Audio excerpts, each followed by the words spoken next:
I'm using the grid shape that's already on the tortoise's belly, and these grout lines are going to be a bit wider than the ones in the middle. So whether it looks like a grid or not, I don't know. So I'm going to alternate these cracks here, which means I want to start this row with a half. So here I'll go is just pop a little bit of a gluey blob on there. I'm using a little baggie because it's easy for me. I find the big guns very, very challenging. I can't hold them really at the end of the day. Now I'm putting the nice smooth edge of the tile against the wider grout line. Just pop it in there, and we can just sort of squish them around, pat it in, and it's a good shape. And on the bigger tile, I can just squish it on the bottom. Nice big blob. I tend to use a lot of glue. I don't want anything falling out when I'm grouting. And then you can see how we've got sort of a brick shape happening here. Sometimes you can't avoid it, but I try to. And then the next one is not quite square, so I may need to just shave a little bit off the side. So here we've got this one here, and now I'm going to just cut a smidge off there at a slight angle to get a better cut. Or shall I, because I want that nice smooth edge there. Yes, so I'm going to cut it this way. Back in about 30 seconds.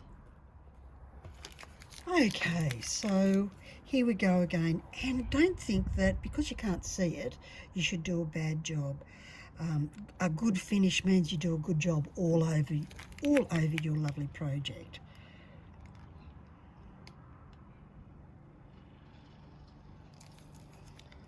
Pop on the next one, and then just keep going. So I do all of these tiles first, and then I do the cutting in at a separate time. Look, I've got a bit carried away with the glue, but it's easy enough to scrape off because it is silicone, and I use one of these tools to do that, and you just scrape it off as you go if need be. Doesn't happen all the time, but it does happen. Then you can either waste it, or you can put it on for the next one. That's pretty cool, isn't it? Then you don't have to waste it. So the next one I'll be using a big fat piece here.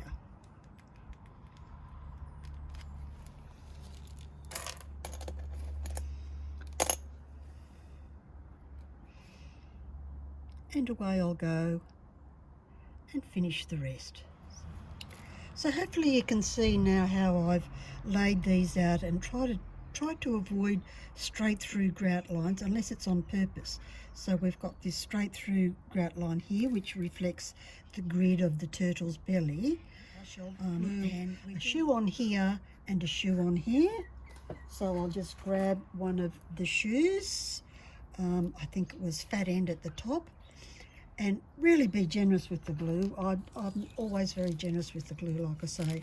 I don't want anything to fall off while I'm grouting because I didn't put enough glue on. So I always go all the way around the edge for something this big to make sure I get a maximum coverage on the edge. And whatever squishes out on the side, I just scrape off with one of those tools. So you can see I'm very, very generous. Just like when you want icing on a cake, not that I cook cakes.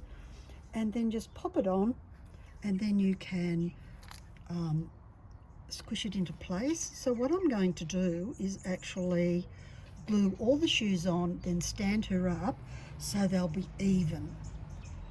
And we'll come back when that's all done. As you're gluing away, you'll get to the legs and around these edges, which become quite challenging in that we probably need to cut smaller pieces to get a good fit. So if I just roll her over here, you can see it's hard because of the colour, I've just cut a little bit to fit in there because I still want to keep with this pattern that we've started the belly with, and then shape them around the legs and leave enough room for the grout. So here around the neck, I may decide to give her a string of pearls or something that's quite Victorian. If I want to do metal, I might use ball chain, don't know yet, to give her a lovely necklace. I haven't glued it yet, because I just tape them, then I glue them and plonk them on, to get a nice sort of smoothish finish. I'm not worrying about smoothing off underneath here at all because it's a turtle. It's not going to be as smooth as the baby's you know what.